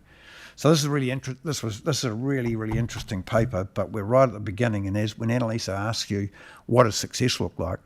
Really what success, in my view, looks like is when people start to understand that what you're trying to do is protect them from themselves and encourage them to do their job. But you can't take their, you can't protect them from, all you can do is identify that your job, the higher up the echelon you go, has inherent risks that you're trying to at least make sure that you don't make the ones you can manage. You can only take on the ones that you've got to make the decision around. I think, Bruce, a lot of your kōrero today has been about the pace of change that we're going to see in the next 12 to 18 months. So, as Sonia very well knows, is that, good risk management should allow you to go faster when you are going through change, not to put the brakes on and kind of slow you down. And also, kind of wrapping up your comment is, the kōrero should always be about risks and opportunities, which is where you started this morning, Bruce, around AI. Yes, there are risks to be managed, but there's a huge amount of opportunity as well, and that kind of changes the mindset with about lawyers and accountants. The word risk always has a connotation of a negative outcome. But the reality of it is that everything we do has risk. Now, the moment you embark in some sort of business venture, you're creating some sort of potential for an outcome which is not what you want. So what you're really talking about is mitigating that. So it's really kind of what you're talking about is understanding what you're doing and saving ourselves from making dumb mistakes, because you still can make mistakes. It's just that they're the ones that you at least understand that they could happen. And that's so I don't know how you get that in the right place, but you will become effective, Sonia, when you start talking like that to people, because otherwise when you talk risk, I start glazing over and, it's, oh no. So try that on somehow. Thank you. Alison, did you? Yeah, I think there's just one final thing from me. As Sonia and Julie note in the paper, strategic risks. So Matt will present his next month. The one that I will just briefly talk to, which is one of the key financial strategic risks, is financial stability and resilience. Now, noting we will work through the language here, but in summary, it's making sure we have a balanced budget, we can maximise revenue opportunities, reduce burden where we can on ratepayers. That is the theme of that. And that not just for STC, also for CCOs as well. When you talk about a key financial risk, you could also talk about creating a sustainable enterprise. Absolutely. Because that's exactly the same thing, yep. Right? As that, and so you're taking a very positive, I know what you're talking about. Yeah. But when I talk about, you're in the business here of creating a long-term sustainable council that benefits the Selwyn.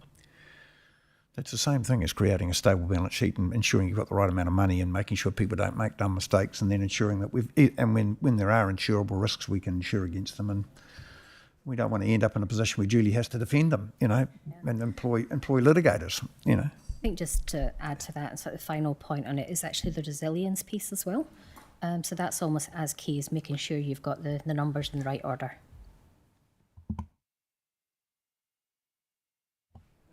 Kapai.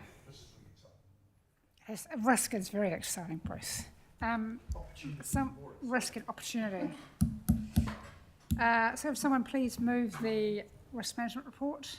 Thank you, Sam. Seconder.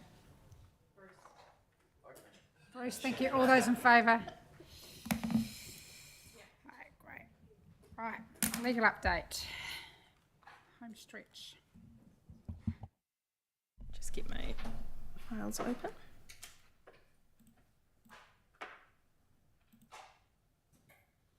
Here we are. To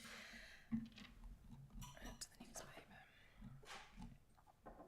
Great.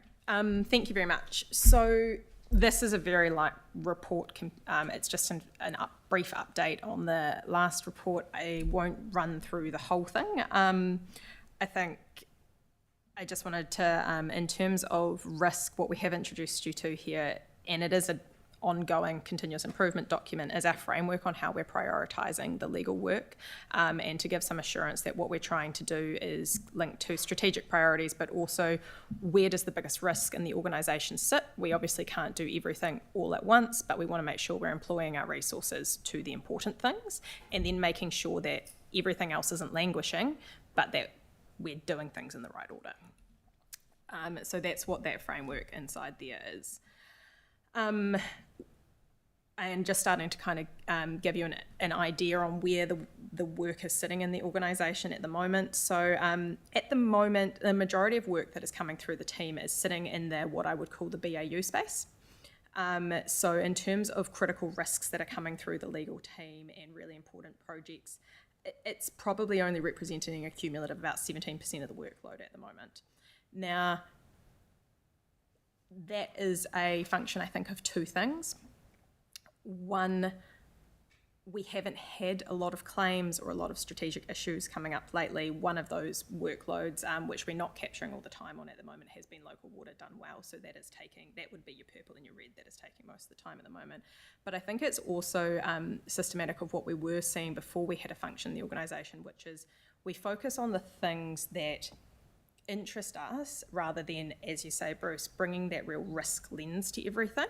So are we starting to see the things that are the most important and dedicating that? So I think that's something we I expect to see change over the next 12 months as the functions bed in and we start to raise the awareness on where risk lives, both from a legal and a general perspective. And the team will start being able to focus more on those strategic priorities, those high risk areas. No significant changes to claims over the last couple of months. What the really big success is, and I'd like to sing the praises of the team, is you'll all know that last financial year, calendar year, Lagoima was getting to be a bit of a compliance issue. So we ran the stats recently and they were running calendar year 24 at an average 23 working days, 3 days over the statutory timeframe for processing. The team have and when we look at the last 3 months, decreased that down to 12 working days. To give some context, Christchurch City with a team of 4 are doing it in 8 working days and we have a team of 1. So I'd like to congratulate the team on the work they've done, but also the wider organisation. It can't be processed. It's a lot of work for everybody, and the ELT and the heads of have done a lot of work with their teams to really prioritise this, and I think it's been a success of the organisation working together. And I think, to be fair, as we said, we've had a policy presentation to council over the last couple of weeks. So there is a new framework that is starting to come in place and track. There has been a slight uptick in the overdue policies, but we're expecting that will come down over the next reporting period with the new tool that is in place to press reviews through. What we will also start reporting to ARC is a list of the, per request from council, a list of the policies that are overdue and those that are up for review, so that there will be clarity on what the policies that exist are and what their statuses are on a regular basis. And I think I'll leave it there for now and just answer any questions. Questions, comments, Sam? Yeah, I just thank you for the report. It's great to be able to see where you are spending, like how we're identifying the risk that time is getting spent on. I just wondered, the break this is on page 131, under the pretty colours. You've got 4% in critical, 12 in high, 41% medium, 41% low. Is that total number of matters, or is that total amount of time? It's total number of matters, but I can look and try and report the total amount of time next time if that's a better... Yeah, I just feel like this might underrepresent actually the focus, because this kind of says, well, it's fine if it says four matters out of 100, if there was 100. But I'd quite like to know what amount of focus the organisation's actually putting into each of these spaces, because I'd imagine that critical and high are taking up the vast proportion of time. Yes, absolutely. No, very, very fair point, Sam. Happy to amend that reporting for next meeting. Thanks. And you've talked about the waters transition and the focus that has been now for quite some time. That sits in the critical space? Yes. Okay, so we could expect that even though it's only 4% here, it might be over 50% of the time spent? Yeah, so you're about 0.4 of my FTE is being dedicated to that every week at the moment. Thank you.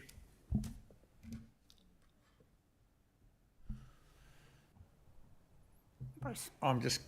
This is a question unrelated but related to the report, but it's more, it may be unfair. Intuitively, where's the sleep and cancer? You know, where's the undiscovered risk to this organisation? You've been here a wee. It's hard to, you've entered the organisation. You should know by now. No, but what I'm,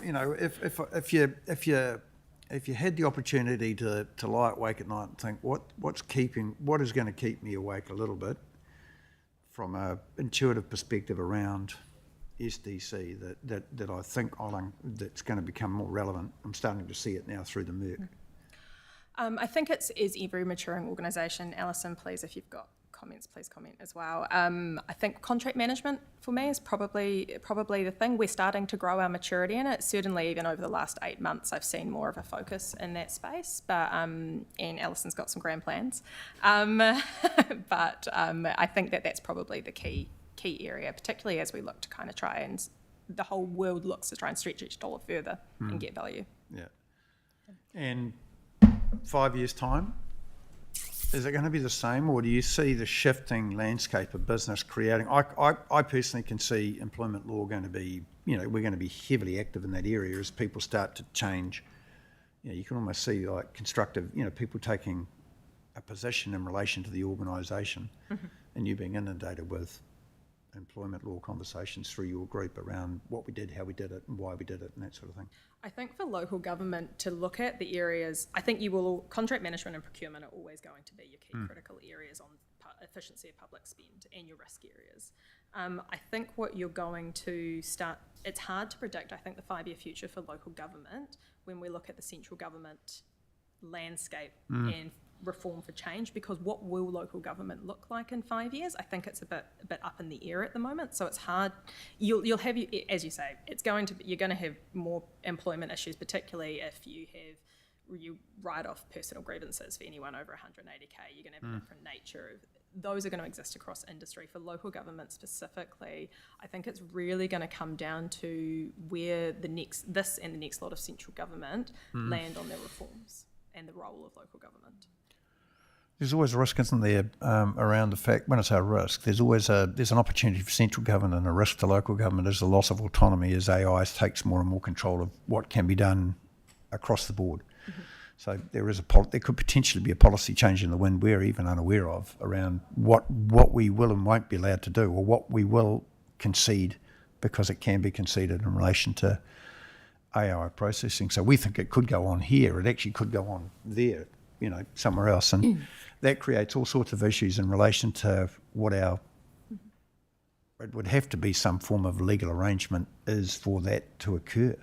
I think as well, you raise a good point there, is I think when you look at what risks are coming up, is the rate of change of regulation is making sure, and that's one thing where it's on my team's work plan for the next kind of 6 to 12 months, is how do we keep up with the pace of change so that we're not inadvertently falling out of compliance with things that we don't actually know have necessarily happened. And I think that's a risk that is more prevalent in the next 2 to 3 years than has been in the past. Oh, I agree with you entirely. And what I've always found, and we saw it with things like Uber and things like that, is that the technology will precede the governance of it by a lot, creating risk that we actually find will end up being litigated before there's structure around how you can do it. So that's going to be a really interesting collision, because not only do you have the business as usual stuff, you've also got the stuff that's been created by the rate of change. And so I guess there's the emerging risk around what we currently do, but there's also the potential to navigate it either correctly or incorrectly, and that's going to be a whole of senior management conversation as opposed to a single brain on it. I think just to sort of finalise on the point that's keeping Julie awake at night on the contracts, and I think, Bruce, to your point, is with our team structure is making sure we've got that scalability in the right people in the right roles. So if we look at it from a procurement contract standpoint, we don't have a procurement resource in the organisation just now. Nick Hallett, who was great, left back end of last calendar year. We will be replacing Nick with an elevated head of procurement position with a contracts role that sits underneath that. That contracts role will work in conjunction with the legal team. It will be an evolving process over a period of time, but I think the crux of it is making sure that we have the scalability and the right people in the right roles.